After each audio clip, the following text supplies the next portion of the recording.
Hi, everyone. So, as we explore Mars today and learn about our last inner planet, I wanted to go more in depth because out of all the planets, I know this is popular planet that everyone's fascinated with because there's all this talk, is there going to be life on Mars?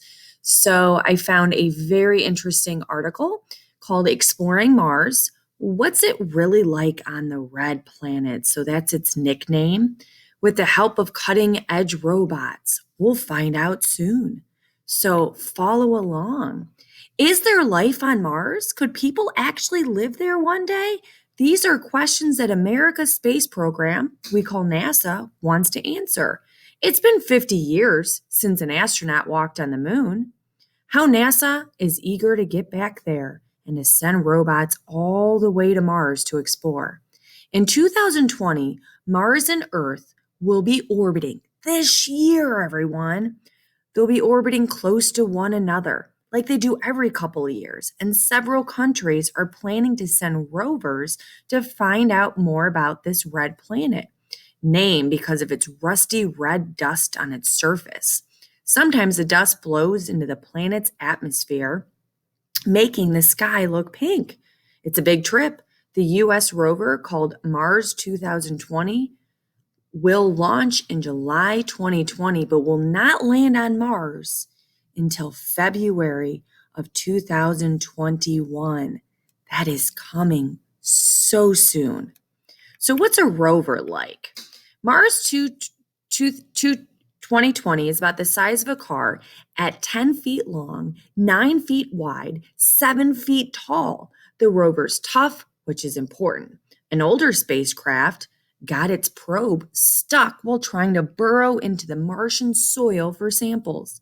It has 6 rugged wheels, each with its own motor, to take it over Mars' rough, dry surface, which is covered with craters and old volcanoes.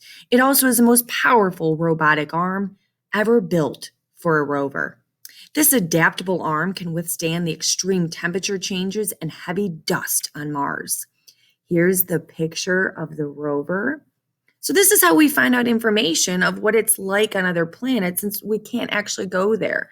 Space probes, telescopes, and lovely rovers like the one you're looking at right here.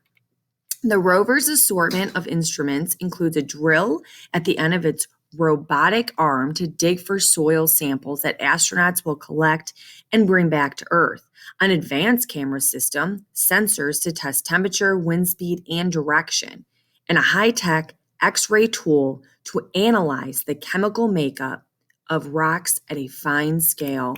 So what's next? Well, NASA's getting ready to launch Mars 2020. It's also testing and preparing its newest spacecraft called Orion to take humans to the moon and Mars. But that won't happen until sometime in around 2030s. First, we need to learn much more about this mysterious planet. If it's a hostile environment and it can support people, maybe one day when you're older, you'll be able to visit Mars. So here's a better picture too that you can see the color of Mars and what it's like on its surface. It's like a red, orangish tint, very dusty, very dry atmosphere. And it gets this color because of an element called iron oxide. Iron oxide. So hopefully you enjoy learning about Mars. And like the article said, maybe one day we'll see what it's actually like for humans to live on Mars.